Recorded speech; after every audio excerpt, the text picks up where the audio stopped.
आप किसी को गाली क्यों देते हैं? आप विचार करिएगा कि जो गाली आप दूसरे को दे रहे हैं, उसी गाली को अगला अगर आपको दे तो क्या आपको अच्छा लगेगा? व्यक्ति विचार करता नहीं है कि हम किसके लिए कौन सा अपशब्द निकाल रहे हैं।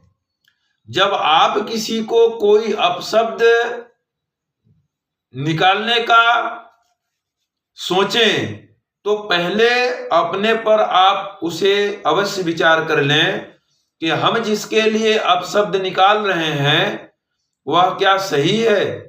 हमें कोई अगर ऐसा अपशब्द बोलेगा तो हमें तो बर्दाश्त नहीं हो सकता है, फिर हम दूसरे को ऐसा अपशब्द क्यों निकालें? जब हम इस प्रकार की विचारधारा रखते हैं तभी हम कुछ जीवन में अच्छा कर पाते हैं। आज जिन व्यक्तियों ने इतिहास को रचा है वे किसी को गाली देकर नहीं, वे किसी को नीचापन दिखाकर नहीं, वे किसी के सामने अपने को बहुत विद्वान समझकर नहीं, वे सदैव अपने को मूर्ख समझकर ही कोई अच्छा कार्य किए हैं।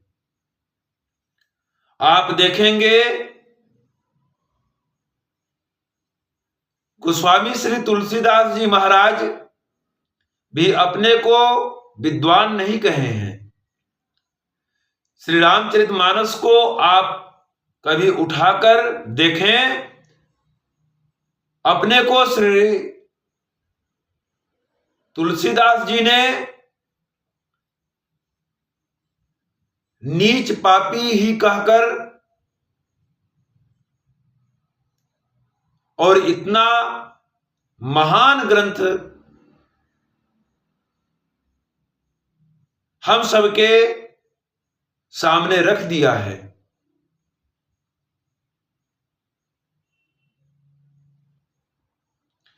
आप यह बिल्कुल ही अपने दिमाग से निकाल दीजिए कि हम किसी को गाली देंगे, हम किसी को नीचापन दिखाएंगे। जब आप किसी को नीचापन नहीं दिखाएंगे तो मैं निवेदन करूं आपको भी कोई नीचापन कभी नहीं दिखा सकता है।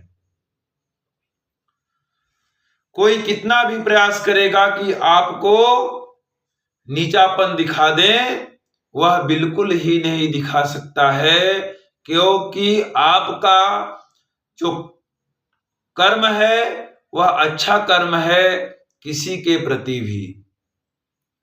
जब हमारा कर्म अगले के प्रति गलत होता है, बुरा होता है, तभी हमारे साथ बुरा होता है, नहीं तो कोई हमारे साथ बुरा नहीं कर सकता है। अपने अंदर से आप इस भ्रम को निकाल दीजिए कि आपका कोई बुरा कर सकता है। जब तक आप किसी का गलत नहीं सोचेंगे, मन में अपने किसी के प्रति गलत नहीं आने देंगे, तब तक आपका बाल बांका नहीं हो सकता है। इसलिए परमात्मा ने इतना सुंदर तन दिया है तो इसका सदुपयोग करिएगा, दुरुपयोग न करिएगा।